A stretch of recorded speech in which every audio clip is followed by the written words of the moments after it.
શ્યામ કુમારના નમસ્કાર. આજના વિડીયોમાં આપનું સ્વાગત છે. તો ચાલો દરરોજની જેમ આજે પણ મેળવીએ ઉપયોગી જાણકારી, પણ ચેનલને સબસ્ક્રાઇબ કરવાનું ભૂલતા નહીં.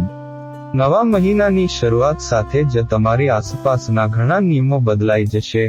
ડ્રાઇવિંગ લાયસન્સથી લઈને ગેસ સિલિન્ડર સુધી નવા મહિનાની શરૂઆત સાથે જ નવા નિયમો લાગુ થઈ જશે. આ ફેરફારોની અસર સીધી સામાન્ય માણસના ખિસ્સા પર પડશે. તમારે નવા નિયમોથી વાકેફ રહેવું જોઈએ, નહીંતર મુશ્કેલીઓ વધી શકે છે. ગેસ સિલિન્ડરની કિંમતમાં ફેરફાર થઈ શકે છે.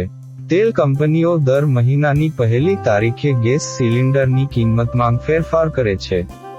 ગેસ સિલિન્ડરની કિંમત દર મહિનાની પહેલી તારીખે સવારે 6 વાગ્યે જાહેર કરવામાં આવે છે. આ વખતે પણ ગેસ સિલિન્ડરના નવા દર 1 જૂને જાહેર કરવામાં આવશે.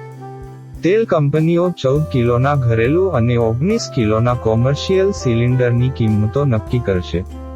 આધાર કાર્ડ અપડેટ. UIDAI એ આધાર કાર્ડ અપડેટને લઈને માહિતી આપી છે.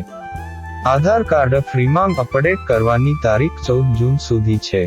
તમે કોઈ પણ ફી વગર 14 જૂન સુધી આધારને સરળતાથી અપડેટ કરી શકો છો.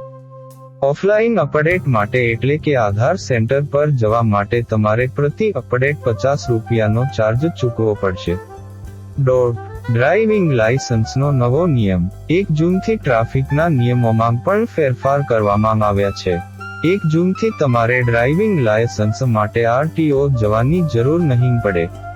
તમે ડ્રાઇવિંગ સ્કૂલમાં જઈને તમારું DL પણ મેળવી શકો છો. નવા નિયમ હેઠળ RTO માં જઈને ટેસ્ટ આપવાની જરૂર નથી. તમે અધિકૃત ખાનગી ડ્રાઇવિંગ સંસ્થામાંથી ડ્રાઇવિંગ ટેસ્ટ પણ પાસ કરી શકો છો. સગીરને વાહન ચલાવવા બદલ 25,000 રૂપિયાનો દંડ ભરવો પડશે.